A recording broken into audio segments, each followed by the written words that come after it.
Hello. Hello. Hello, Tessa. How are you today? I'm really good, thank you. And you? Good. Yes. Yes, I am really excited to be talking to you about medicine circles and pregnancy and Yes. how they can help women have a calmer, happier pregnancy and birth and postnatal period, maybe. I'm really looking to hearing about that. Um, First of all, let me say who I am. My name's Kate, and I'm a workshop facilitator and medicine circle facilitator, and I'm a body worker, an intuitive body worker, and I also make the amazing Pants and Empowerment. Love Tessa, them. can you say who you are and what you do, please? Yeah, so I teach yoga and I teach for every stage of a woman's life. So I teach pregnancy yoga and mother and baby yoga and helping with other elements like well woman yoga. I also teach hyperpressives, which can help some of the clients that I have. And I also run a red tent, so that's been running for well over 4 years now, and do cycle awareness both with women and with girls of different ages, mother and daughter circles. So I keep busy. That's a big portfolio. So before we get into the nitty-gritty of how medicine circles work with pregnancy, can you describe what a medicine circle is, please? Yeah, I think it's an amazing journey that somebody has taken on, and it's done with a facilitator and the woman. Sometimes it can be done in groups with an experienced facilitator. And if it's an individual journey, it can be done face to face, on the phone, by Skype. So there's different mediums you can do it. But I find it works really well, whichever way you try to do it.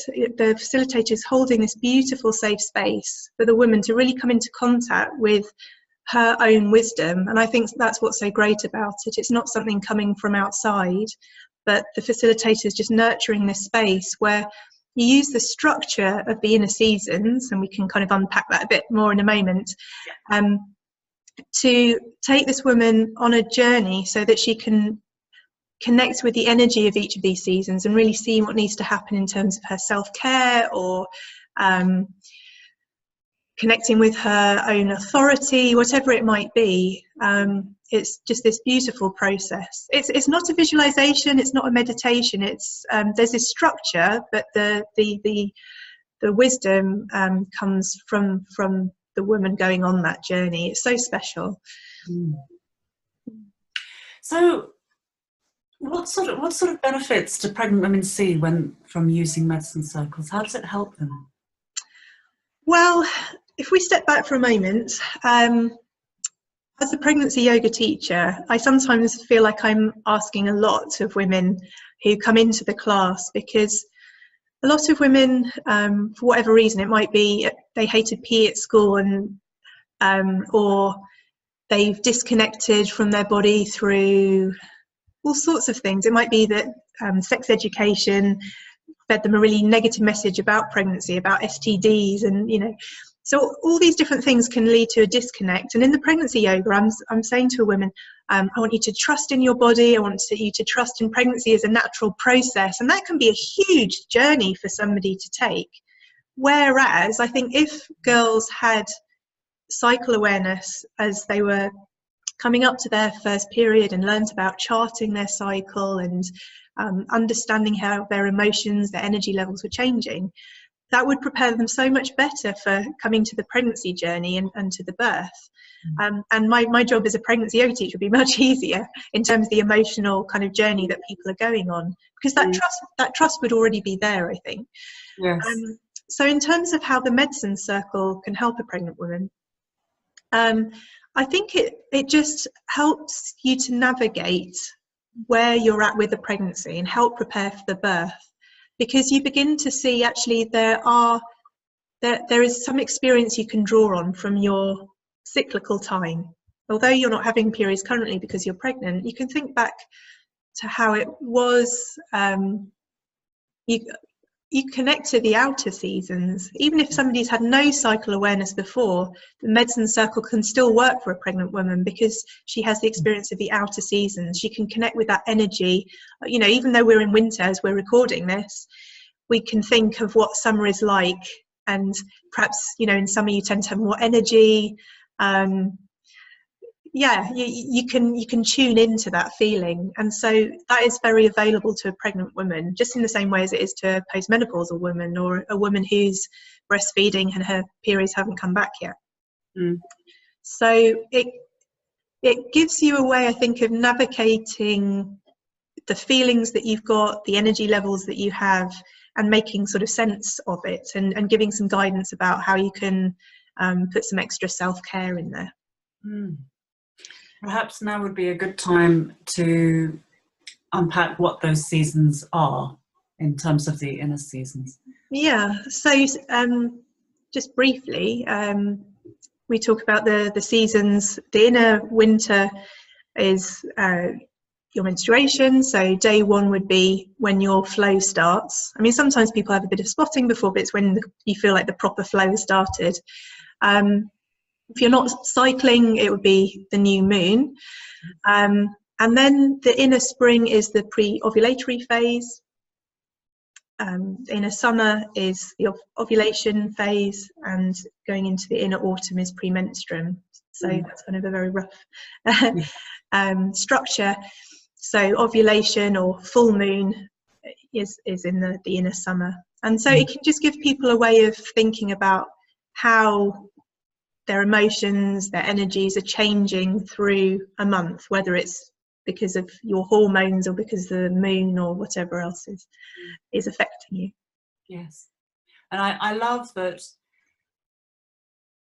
even if a woman hasn't had menstrual awareness or hasn't spent time diving into her feelings through the months or noticing them, because we're not encouraged to, particularly in this culture, that it's still available to us. You know, it's still innate. We still understand in our bodies what it's like to be in summer and to have that kind of that fullness, that kind of grasp of life, you know, and now and at the opposite side in winter, the desire just to stay home and peek out from to hibernate behind our blankets. Then it's all there, you know, it is accessible and very easy to understand. Yeah, and I think with the medicine circles I've done with pregnant women, most of them, there's been a sort of blank part in their cycle awareness because they haven't been charting. Yes. So they might be really aware of the lead up to the period, they might be aware of a sort of buzz around ovulation, but I find often the spring is missing. Because they've come out of the bleeding and they're like, oh, I just get on with everything, and they just sort of forget about that thread to the cycle. But the circle has worked just as well. There's a way in there that it still works very effectively. So they find, so from the medicine circles, they find more self-care and practical self-care, and also authority in their bodies, you're saying, in their own knowing. Can you illustrate this a bit, maybe give examples or say a bit more about that? Because I think that's really interesting to understand how it grounds us.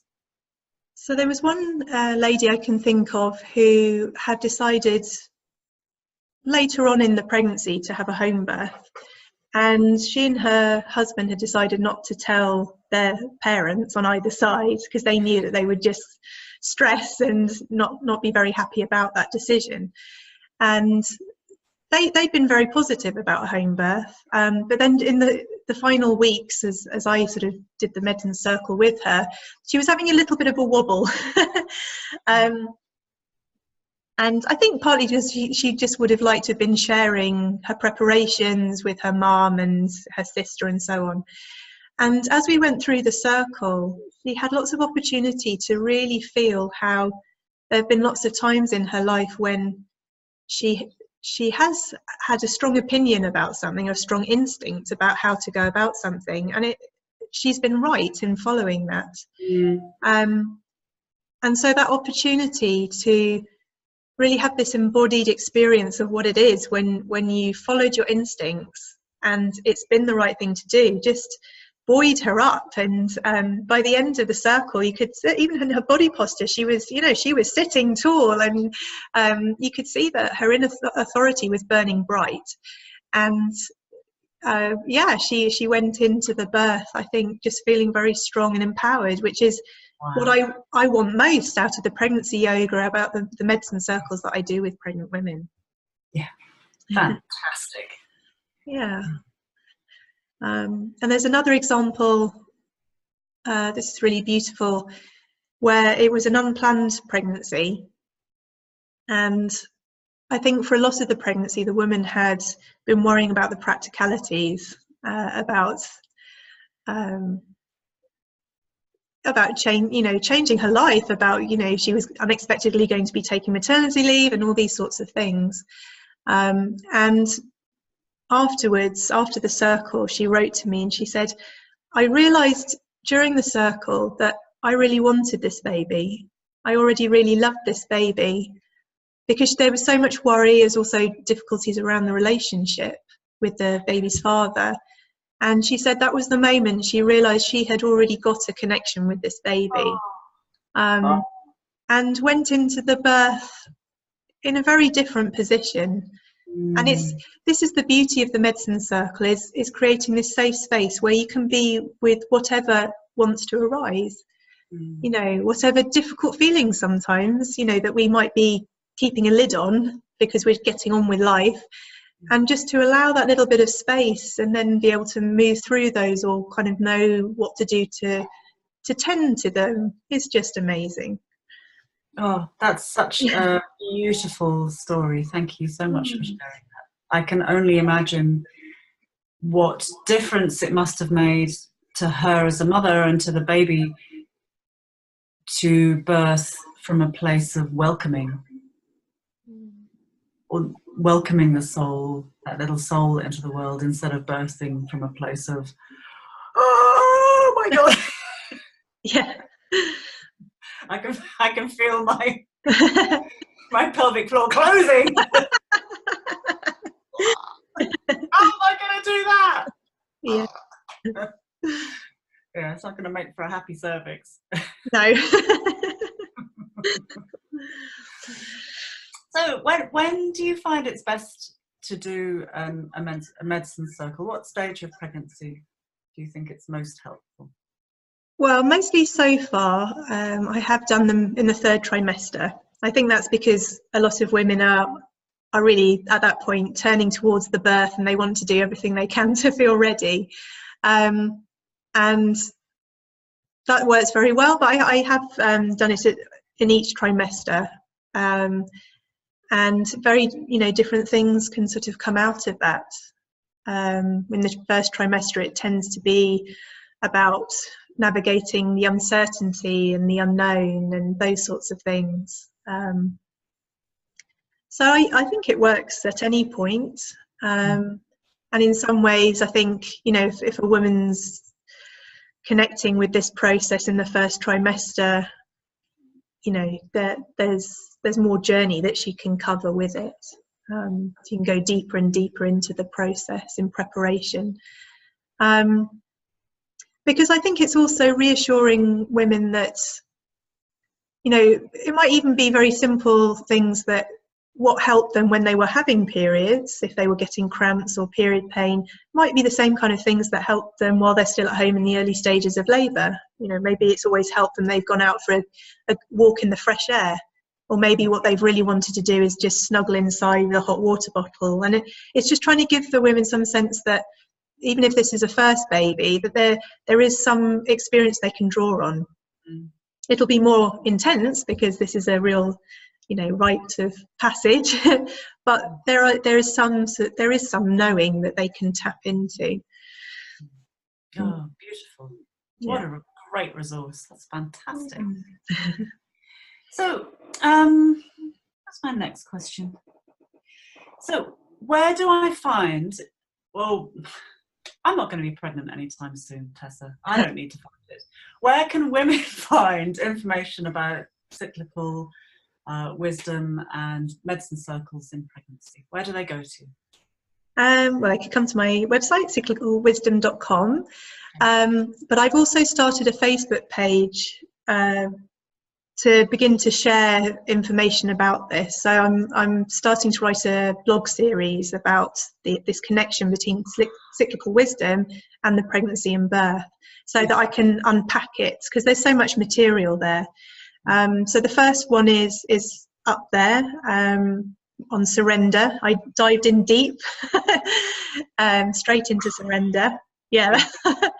And there's a second one that will be put there soon. But hopefully, you know, over time there will be a really amazing resource where even if somebody hasn't had cycle awareness before being pregnant, that they can see how it helps them. Okay. Let's put the link underneath the video. So yes. Yeah. A page or a group, did you say? There's a page. Yeah. Yeah. Let's put the link there for the page. Yeah. Yeah. Because that sounds really exciting, because you're a pioneer in this field. Yeah, and I've also got an article coming out in Aveo magazine exactly on this as well. So if you get that, you should see my name. Very juicy. Yeah, but I would be really interested to hear people's experiences. You know, if they are pregnant and, you know, they've been reading about cycle awareness, I would love for you to, you know, connect to me through the page. I want to collect more people's experiences about this. Yeah. Fantastic. Could we finish with some words from one of your clients, please, who've experienced a circle? Because there's nothing, it's one thing talking about an experience, but it's quite something else to hear somebody else's experience who's been in it. So yeah, absolutely. that one there. Okay, so this lady said, so she was 35-week pregnant at the time we did it, yeah. So she said, having never given much thought to my menstrual cycle, nor how it affects my life and emotions, I approached Tessa's session as a blank slate. Being in the later stages of pregnancy, it seemed both an odd time to think about my cycle, since it felt ages ago, and a great time, as Tessa took me through all the ways in which the 4 seasons of the cycle can also be applied to the different stages of pregnancy. A range of different emotions arose for me during the process, from introspection and some of the challenges I'm facing in the later stages of pregnancy, to the desire and willingness to bring back the positivity and enthusiasm of earlier stages. From some of the concerns over what the postnatal period will bring, to the determination in trusting myself and my instincts.